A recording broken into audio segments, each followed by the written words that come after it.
Welcome to yet another edition of WDW After Dark, your weekly live webcast and podcast for Disney fans. And we're going to have live and uncensored discussion regarding the Disney parks, Marvel, Star Wars. It's typically what we have going on every single week, at least sometimes even twice a week at WDWAfterdark.com.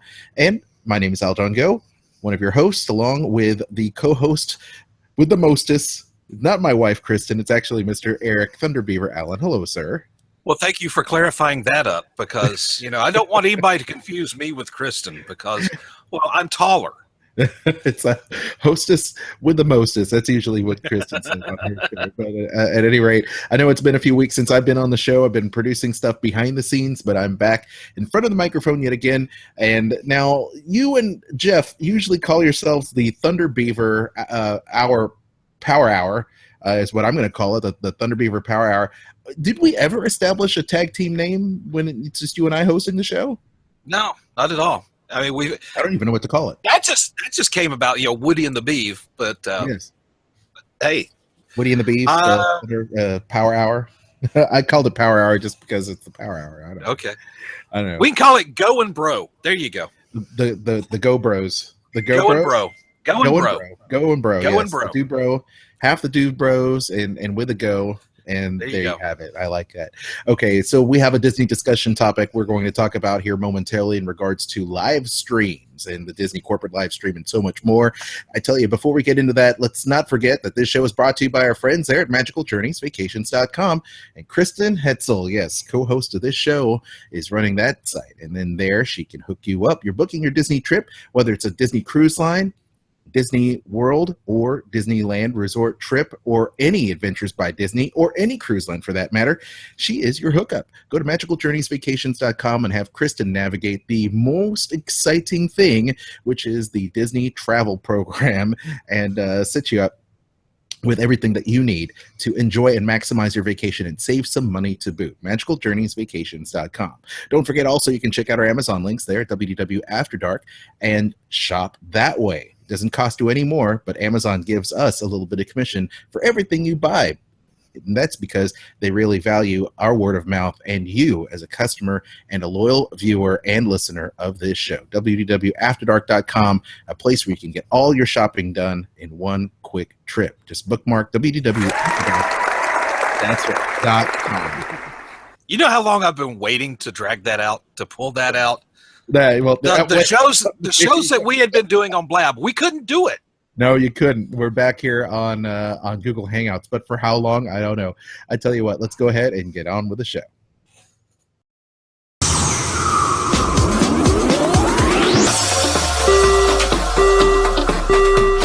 Ladies and gentlemen, we are currently holding for further traffic clearance. Check out Kristen's new website, magicaljourneysvacations.com, for all your vacation needs. Disney, Universal, cruise lines, and more. Thank you for traveling with us. magicaljourneysvacations.com. Have her book your magical vacation today. WDW After Dark presents Disney Discussion, a roundtable panel.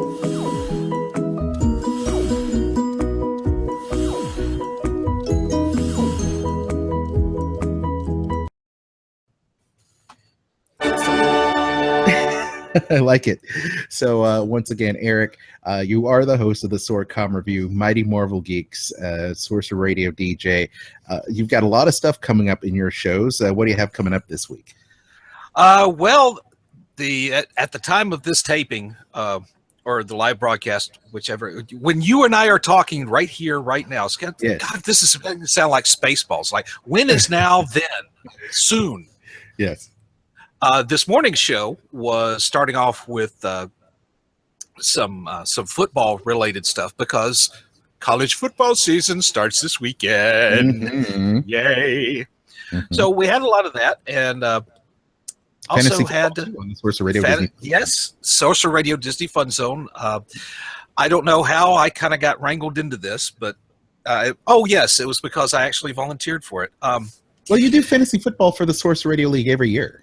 Yeah, I did. But last year we had such a tremendous turnout that we had really too many people in the league. So I said, all right, I'm not going to do that big a league again. So we're going to break it down into, we'll take like the first 10 or 12 people interested. And if there's enough interest after that, I'll start up a second one. We now have 24 members, and probably could have had more. Mm-hmm. But we just had our draft. I think everybody had a good time. Mm-hmm. And look forward to seeing how the season's going to start. And matter of fact, I don't think anybody has tripped onto this, but we've put in 2 divisions, the Magic division and the Wonder division, and I totally ripped off the Disney Cruise Line ship logos for both. It was beautiful. I loved it. It was a thing of beauty. And I don't think anybody except for you and maybe Kristen have noticed. I know nobody has commented on it. Well, you know, I'll give them the benefit of the doubt. I'm sure they noticed and they thought it was a very nice touch there, Eric. So no, I think it's really fun. I think there's a lot of great interaction there. And by the way, Eric is a moderator on the Source Radio Disney Fun Zone Facebook group, which you can join, and it's absolutely free to join. From the app, yes, the new Source Radio app, yes. You know, sometimes we don't let the 2 streams cross, After Dark and Source Radio, even though all of us are Source Radio DJs. Source Radio does give us the opportunity to promote within the fun zone and all of that of this extracurricular activity outside of Source Radio. So we do appreciate that. But the Source Radio Disney Fun Zone folks are so cool. They're so great. And so I can't wait to see how you guys fare in the fantasy football. I'll admire from afar because I don't have time to delve in all these stats. It's just crazy. I wait until hockey, but even then, I don't even do fantasy hockey.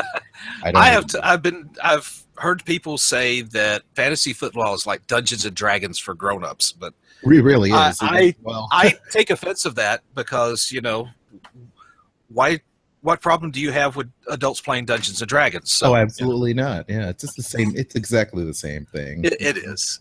Except you don't have to roll the 20-sided die. You just watch the game and see the points unfurl. So, have you seen Stranger Things? Have you seen Stranger Things? No. You should. It's on my ever-expanding list of things I really need to get around to seeing.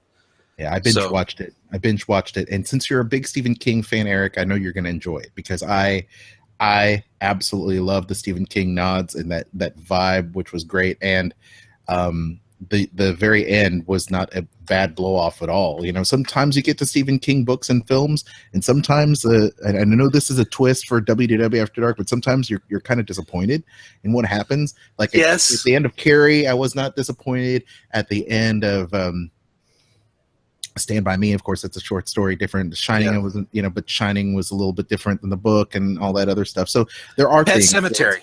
Pet Cemetery. I was not disappointed in that at all. I was disappointed. You were? I was disappointed in, but also with Christine. Yeah.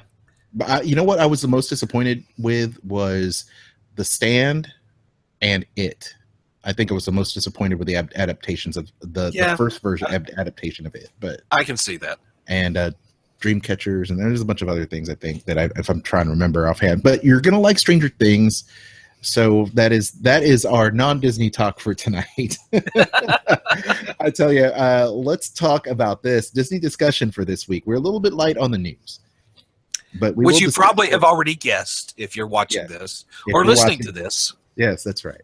Eric and I being, totally looking at all the different news clips and video games, things are kind of quieting down a little bit with all the different brands, all the conventions, et cetera, et cetera.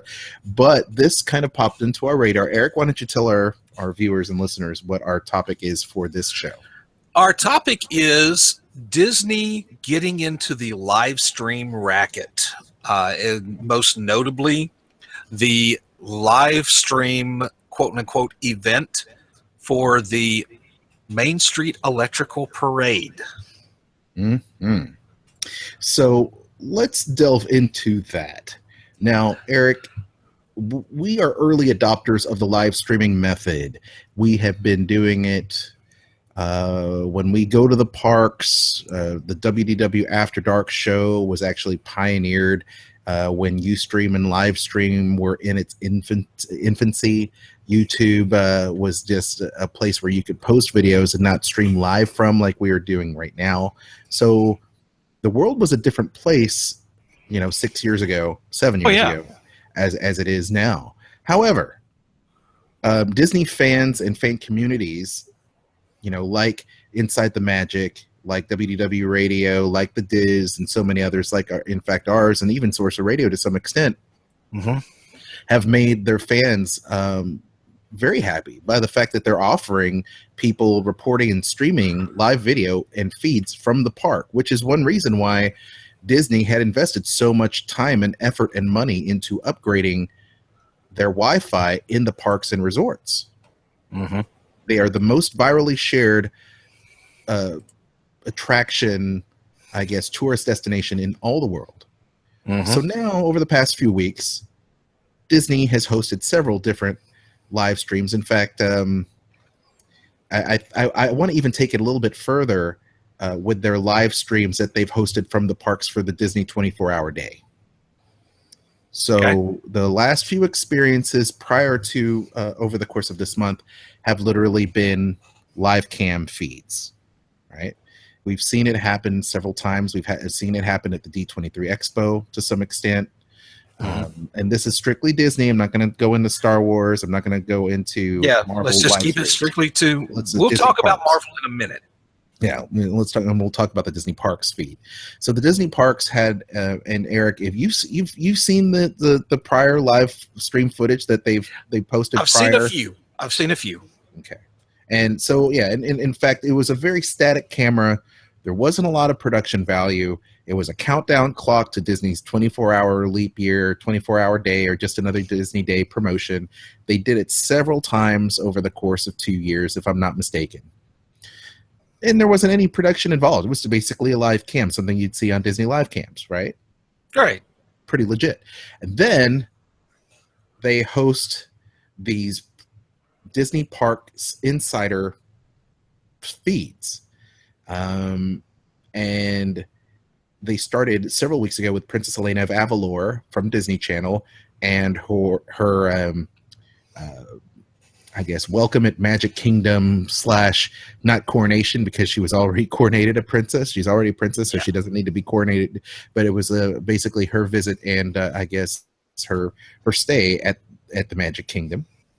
And then turn around a few weeks later, and now a few days removed from it, the Main Street Electrical Parade, which went live, I believe it was the August 28th feed. I think thereabouts, was that weekend or something like that. I know Jeff Davis had posted it.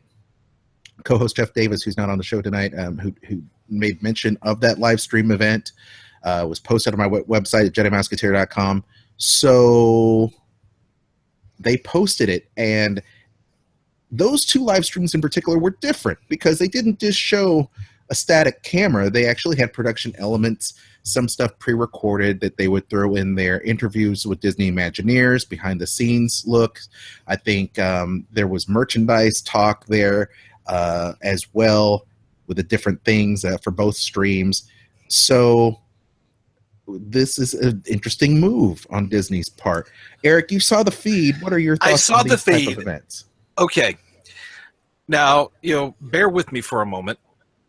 I think every family, just about every family, has that guy, that lady, that relative. It may be a grandparent, a parent, an aunt or uncle, whatever. But they're the ones that try to be cool to fit in with the younger kids, the cool kids. Mm-hmm. And they think they're doing a bang-up job of it, but really they're failing miserably. Mm-hmm. That's the vibe I got off of this Main Street Electrical Parade thing. Mm-hmm. This is not a live stream event in the traditional sense. This is not like say if you or I were to live stream the parade. It's not a, hey, we're selling this to you. It's a, hey, I'm sharing this experience to my friends, my followers who can't be here in person, but they can kind of experience this with me. Okay, you follow me. You know what I'm talking about. It's like it's especially like when Jeff does his live streaming when he's down at Disney with Nicole and all, and it's just walking around a store, walking around Disney Springs. Doesn't have to be anything big, doesn't have to be anything spectacular, but it's kind of like you're hanging with your bro. Right. This has none of that feel. And really, Disney, if you're listening, I love you. I love you dearly, but consider this a cry for intervention. You have completely missed the point of live streaming. This is too polished. This is too manufactured. This is too overproduced. It's too fake. Yes, I know you like to control the message you send out. You'd like to control the perception. I know you like to control the narrative. This is where being a control freak costs you. Now, I am not going to say that this was a total failure because I'm sure you got a ton of hits. I'm sure you got a lot of people enjoying it. But this is something that I expect to see on broadcast television, on ABC Christmas morning. This is following the exact same pattern, the same formula, some parts even the same content, I'm sure, of the Christmas Day parade. Exactly right. If that's where you want to put it, that's fine. But if I were watching this as a live event, I would have been sorely disappointed. This is not, hey, now you can be at the Magic Kingdom in spirit, experiencing this mainstay, this classic live entertainment. This is something you can slap on a DVD and send to me with part of your planning vacation. And so, no. This is kind of like, cut this crap out. If you're going to live stream from the parks, live stream from the parks. If you want to have multiple cameras showing the route, that's fine. You want to put, GoPro cameras on the floats, which I will give them full credit. That was cool. Have something like a security camera feed where you have 4 different screens going on at once. So you can see like from the train station as it's coming through, from Pecos Bills as it's coming around the corner, the GoPro from one of the floats from Liberty Square, something like that. So that way you can see it. That's great.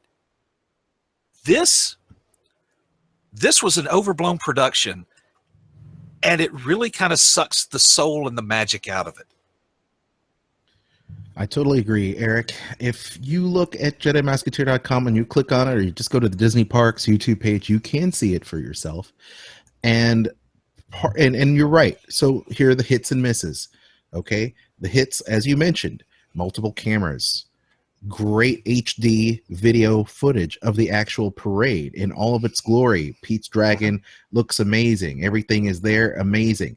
Did I mind that they would constantly remind you of the different content that they would have? It wasn't that big of a deal, I like the watermarks. Everything's cool. Everything looks good.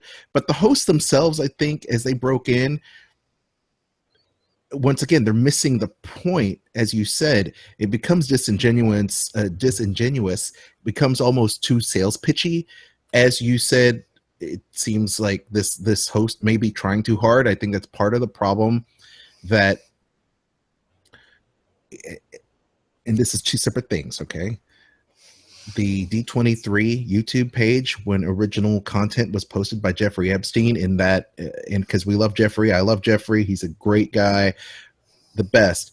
I felt that he was really genuine in that production. Even before I met him, I felt like this is a fan fan production, even though it had the corporate stamp of the Disney and D23 behind it, it still felt cool to me. After that, it became too polished. And coming from the world of commercial radio, and Eric, you've got experience in this as well, that it became more of like, hey, this is what we're doing. Here are two DJs from Radio Disney doing the thing. And it became not cool. I could not, and I'm not saying this as I'm not trying to throw anyone from Radio Disney under the bus, but they have a polished presentation for radio, which is fine. I know this presentation well, okay, from having worked in radio a lot. But there's nothing wrong with polish. No, but it just doesn't work everywhere. Right. The point of the live stream is it's supposed to be live. It's supposed to give you this point of view. It's supposed to have this type of feel. And as they're covering this live stream and trying to make it an event, and you have people, writers and contributors, editors from Disney Parks Blog come in, you're talking to them about certain things. It just seems a little forced. And I don't know if that is due to the host or the production or how it's being, or just how overall being presented or how they're being coached, but it just doesn't seem very disingenuous. That's the big drawback for me, is that it just seems disjuncted. And you're right. It does seem like they're doing their version of the, what makes the Christmas or the Thanksgiving Day parade a hit, and we're going to insert our own kind of Disney Parks Blog feel to it. It's like when you open up Microsoft Word or Publisher or whatever, it says, use this template. Like, use this resume template, or use this form letter template. Mm-hmm. Yep. It's like they opened up this thing. It's like, let's use our parade broadcast template. Right. And the whole time I was watching through this, every time they would cut away, it's kind of like, but I want to see the parade. I don't want to. I want to see the parade. You want to have, and this is not a knock on the guests. It was great to hear the stories of how, like the head of the parade division, I can't remember her exact title, I can't remember her exact name, but how she started out as a parade performer. I love those stories like that. Take them out and put them in their own story, in their own segments. Right. So, but if you're live streaming because you want to see the parade, don't give me this. That's not what I'm looking for. It's kind of like you go to a steakhouse and they try to serve you sushi. I love sushi. I love steak. But if I come to Outback, I'm expecting a steak. Don't tell me, good day, mate, here's your wasabi. No, don't do that. So as a comparison and contrast in terms of numbers, at the time of this recording, the Disney Parks live stream of the Main Street Electrical Parade, as of today, August 28th, as we record this, the live stream generated 59,500 views. Okay. Again, I won't say that it's a failure. Right. Well, and it's not. But, and I'll put it in here's, by contrast, the segments that they took out, there was some interviews, and I said it was inside the Inside Ears Disney Parks Main Street Electrical Parade episode 6 generated nearly, was it 38,879 views. So I think that's good, and that's a 2-minute and 35-minute segment compared to the nearly, what is it? Where did they go? Like an hour? They did they basically did like an hour long live stream. The live stream for the parks was like 37 minutes. Okay, was it 37 minutes total? Okay. Yeah. So I think you're absolutely right in all of those things. And it's not for, and look, I would much rather have the content than not as a Disney fan, because at the end I can take a look at this stuff and say it's cool. They're interacting with fans. It wasn't a continuous live stream of the parade, which, I understand there are segments where the parade, has these natural gaps in them, but cutting to these cutting to the Disney Parks panel, Disney Parks blog editors back and forth, it does not work for me. It's like, you are not Regis and Kathy Lee. I'm sorry, Regis and Kelly, and you got that vibe, and I get it. And maybe it's just me. Maybe I just don't like the host. I don't know, Eric. I like to say that they're trying, and maybe it is a work in progress. I hope that they're able to grow and evolve. But let's talk about the other Disney brands, right? Particularly Marvel, right? Because Marvel knows how to do it. Ryan Panagas, you and I have discussed this before. I have discussed it with my my other hosts on Mighty Marvel Geeks. Ryan Panagas is like the head of content for live streaming for internet at Marvel, and he gets it. Yes, he totally gets it. He gets it.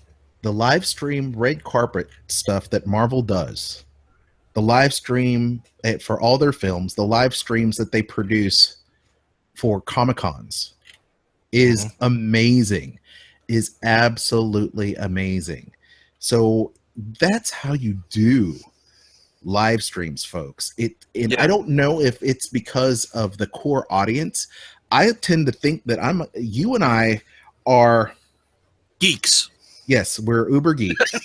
We're uber geeks. We watch when Star Wars Celebration goes live. We watch when Marvel goes live at Comic-Con. We watch when Disney Parks go live. And I get a kick out of it. I absolutely love it. I think it's great. I feel that that's a good attempt on Disney Parks. Is the Disney core audience that much different in terms of presentation than, let's say, a Marvel at Comic-Con or Star Wars Celebration, which, by the way, the coverage was amazing? Is the core audience that much different these days? It depends on who you ask. Okay. Because if you ask hardcore Disney fans, they may tell you they're nothing like those Marvel or Star Wars geeks, because I just don't like Marvel. I don't like Star Wars. They don't belong in the parks. They're not Disney. I know we talk about that all the time, yes? We do. We talk about that. But if you take a step back and you look at like what people say, I'm Disney bounding. I'm going to the parks. I'm dressed like Minnie. You're cosplaying. That's what you're doing. You're cosplaying just like the guy that's 300 pounds and decides he's going to dress up looking like Deadpool at Dragon Con. You're cosplaying. That's not bad, but step back and look and see what it is. They're different fan bases. They are not as different as some members of each would pretend. I totally agree with you. So, yes, I'd say yes, they are very much the same. They just like to ignore the others. So as I look at this, okay, now, Eric, we look at this footage, we look at what Disney's trying to do, we look at a corporation who has, under the leadership of Bob Iger, has been a more, I should say, open and friendlier sort to the Disney fan community. One could argue the opposite, okay?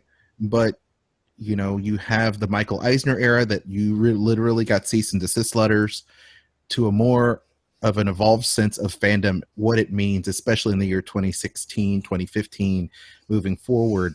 The fan community, the people like you and I that report on Disney news, Marvel and Star Wars news on a weekly basis, have been a little bit more accepted, embraced, inviting us to different organization type of things. So they don't mind, and people like the Ricky Brigantes of the world with Inside the Magic or the Diz or Attractions Magazine and what have you, they produce really good pieces of content for the fans and fringe fans to digest. That's good quality content. Would you not agree? I mean, it's good. I agree. I agree. Do you feel like this is more of a situation where Disney's really trying to control the narrative that they're putting out, that they are obviously, it seems to me like they're monetizing on something that other people have been monetizing? I think this reminds me of, you remember the old Disneyana conventions that they would have, across the country? And it was mainly because Disney did not have an quote unquote official fan club. So somebody at Disney says, hey, why are we missing out? Why are we not getting a part of this action? And by a part of this action, we mean every of it, all of it. So what do? They roll out D23, the official fan club. And what do? They start putting the kibosh on these Disneyana conventions, saying, oh, you must cease and desist. You must, you can't do this. You can't do that. So all of a sudden, now there's only the one official Disney fan club. So now they have that narrative control. I hope this is not starting down that same path, because we're already seeing around the various Facebook Disney communities where somebody will say, oh, be with me. I'm live streaming Wishes. Oh, wait. Now, why was my feed taken down? Because Facebook is saying, oh, well, it matched third-party content. Okay, fine. But we're seeing this happen more and more with people that are live streaming stuff. They're not trying to monetize it. They're not trying to benefit or be promoting anything other than their own brand. Yeah. Promoting Disney. So now here you have, oh, Disney's getting into the live streaming game. That's a disturbing coincidence for me. When I see people streaming from the park, and over the past few weeks, Kristen had brought this up. You had a couple Disney bloggers basically tried to Periscope from the park, and I believe in 2 episodes back, you had mentioned that they had mentioned that their feed was taken down, or they were asked, actually, they were asked by the cast members in the park to stop streaming because they do not allow video streaming for commercial purposes. Now, Kristen had emailed Disney and Disney Legal, and they actually emailed her back the other day and said that the use of live streaming from the park for commercial purposes is strictly prohibited. I believe that is the exact verbiage, and when Kristen joins us, she can chime in on this again. But I'm thinking to myself, what really is the difference between a couple who is periscoping live from the park, sharing it with their friends and whomever decides to join in, and then taking that video and uploading their captured video of their family vacation they just so happen to Periscope on their YouTube channel and making money from it, or not making money from it? You know what I'm saying? I mean, yeah. At this point, who cares? I mean, if people could monetize their Instagram feed, I'm sure they would love to have that stuff happen. But at this point, what's the difference between taking my clunky VHS camcorder, Marty McFly, Back to the Future camcorder, JVC, shoulder camera, and going into the park and videotaping my family vacation on a VHS cassette tape, and then digitizing it at Walgreens and then putting it up on YouTube afterwards? Okay. All right. Let's also bear in mind the scale of what we're talking about. Yes. Now, you and I, we both have YouTube channels. Right. How much money do we see from people watching the videos we put up there? Oh, I shared this information with you today. Yes, you did. In regards to this. Not a lot. We don't make hardly any money. In the 6 years we've been doing this, we do it as a passion project. Yeah. You know, our fans, they love the show. They love to get the content for free. And I'll be the first to tell you, we love doing it for you, because we would appreciate you shopping and using our links and having Kristen book vacations for you. But that's a very rare thing. But the thing is, if you're saying, well, you don't want you making money off YouTube, could you even get a pizza off of what the proceeds you've gotten off what that we've gotten off After Dark's videos? Yeah, for this year alone, no. Okay. Not even the $5 hot and ready ones from Little Caesars. No. So unless you were like, now if you're somebody like Ricky Briganti, who has hundreds of thousands of views for his stuff, then I can kind of understand it. But 99% of the people who live stream from your parks, Disney, ain't going to see any kind of scratch off of this to speak of. No, they don't get it. And the cast members don't get it. And management doesn't get it. And obviously they have a hard time getting it with the actual content they're posting. You know, with 59,500 views as of today, they just might make a few dollars, you know, off this. Okay. Is it anywhere near the, 217 million views that Ricky Briganti might get from a single video that he posts? I don't know.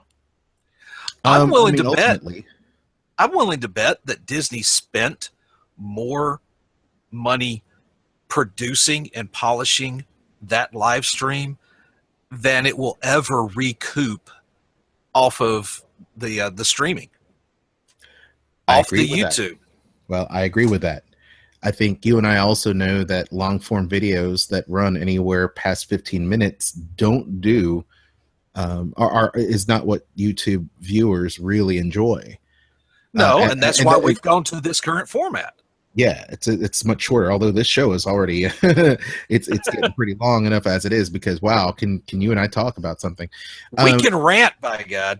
Oh, I tell you, I think it's just interesting to see. Like I said, you're absolutely right. Marvel knows how to put that content together, knows how to stream great chunks, awesome content, and same goes for Star Wars. They're getting there. Their coverage of live events is great.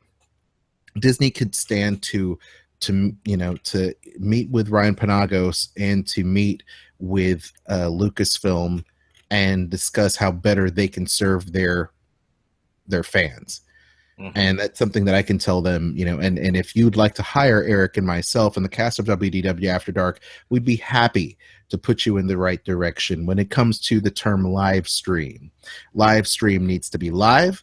Live stream needs to be untouched. It needs to have a feel of watching something live and not canned or put an extra coat of glossy polish on it. It needs to be genuine. It needs to feel real. It doesn't need to feel like a sales pitch. And that's what I tell people all the time. This show, where you see the live Eric and Aljon and Jeff and Kristen every single week, this is live. It is also a long-form video. So we understand if you make it all the way to the end, kudos to you, because that is definitely our audio podcast is well received and has thousands upon thousands of hits, and we appreciate all the audio people that listen to us, because that's how they prefer to digest this. We offer this as an alternative. We don't have to. In fact, we have diminishing returns on producing the video content for this. I would much rather just produce the audio. Yeah, you can take one look at me and tell you that I've got a face for radio. So there you go. But however you want to devour the content, I get. And I understand the need for them to do that. Is there an ulterior motive behind them doing it other than monetizing something that other people have monetized in the past? Yes. Do I think that it's wrong of them to stop people from periscoping and videoing and all that stuff in the park? I think it's ludicrous that they even approach that. I absolutely think it's ridiculous. I think they need to stop. I think people want to share. That is why they are the most virally shared vacation destination in all the world. They just need to go ahead and say, look, that is part of the experience. That is the original mindset of you having the increased Wi-Fi in the park. That is the reason why you ask them to hashtag you. You ask them to Instagram you. You ask them to share on Facebook. Why are you going to take that away from people? If it's about third-party content with music, I understand. But if there's an ulterior motive, maybe you should re-examine that. I'm sorry, Eric. Go ahead. Yeah, it's a case of that's great if you're going down this road. Hope you're not, but if you are, then yes, resistance is futile. You will wind up as the sole provider of live stream content for all things Disney. But what will it really benefit you if you alienate millions of fans who already, let's face it, already have misgivings about you because you are big, you are corporate, and it costs a crap load of money to come there. And you're giving them another reason to be pissed off. Just remember, is this really what you want? Just remember, Disney, don't be like CBS Paramount. Okay?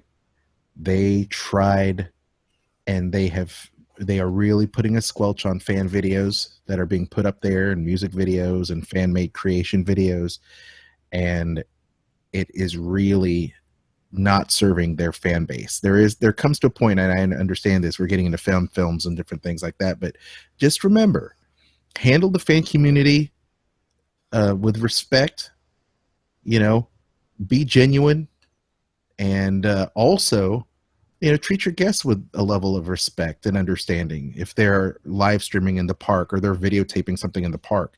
I can tell you when I went over there and I took out my podcast microphone, we had people there automatically, guards were on me like white on rice, telling me, and you've heard this before on the show, I think Kristen told the story a few weeks back, they told me to stop recording, or did I have press access to do it? I'm like, well, why do I need press access to do anything? Just because I whip out a microphone and want to talk to my friend on to record something, to record audio, I need a clearance for that in a park. But it is private property, and I understand that too. So I'm curious to what our audience thinks about this, how they chime in, how they perceive all of this. Do you think it's just another something that fans need to be worried about? Yes. Or not? Yes. And I say yes. Yes, I say perhaps. If it encroaches on you capturing the moments of video, of fun, time with your friends and family as you live stream or FaceTime, that is a concern. All right. So please feel free to write us, wdwafterdark@gmail.com. You can post your comments on the video section of this on YouTube, as well as our Facebook and Twitter feeds. That's WDW After Dark. Webcast on Facebook, WDW After Dark on Twitter. And once again, Eric, where can people follow you? On Twitter, you can find me at Uncle Servo and at Sorcom Review. You can also check out the Sorcom Reviews Facebook page, where else on Facebook, and also hit me up in the Sorcerer Radio Disney Fun Zone. I love that. I love it, where we definitely want to interact with you there. Follow me at Jedi Mouseketeer on Twitter, JediMouseketeer.com. You can also check out what we have going on and cooking at WDW Tiki Room. Kristen and I there do the podcast this past week. We had celebrity chef Rick Bayless on to talk about Frontera Cucina. That is there at Disney Springs. Very cool guy, cool restaurant. We also had season 2 of Star Wars Rebels that we talked about. And I believe this week we might even have, if I'm not mistaken, a chat with Mark Hamill himself.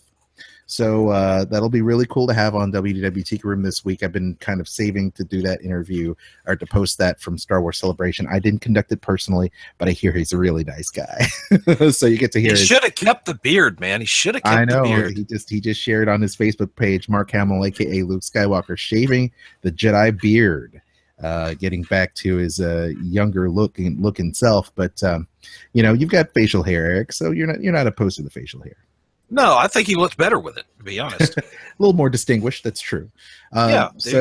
Yeah, there you go. And we'll also have links to all the different podcasts that Eric and I host throughout the week, including Sorcerer Radio. Kristen would like to remind you to check out diningatdisney.com because she has got and published a brand new book along with some graphics help from Eric Allen here. You can check out the brand new Epcot International Food and Wine Festival Guide, brand new at diningatdisney.com, along with her new podcast with host Big Bubba B. Jeff would also like for you to follow him as well on his channel. And I'll have all of those links there in our show notes. Any closing words regarding this topic? If you really want to get good inspiration on how to treat your fan base, look to one of your satellite companies, your sibling companies. I shouldn't say sibling. One of your recent acquisitions. Lucasfilm does a very good job. You could learn a lot from Lucasfilm. I agree. And on that note, thank you so much for tuning in to WDW After Dark. Don't forget, it's better after dark. We'll check you out online at wdwafterdark.com. Take care, everybody.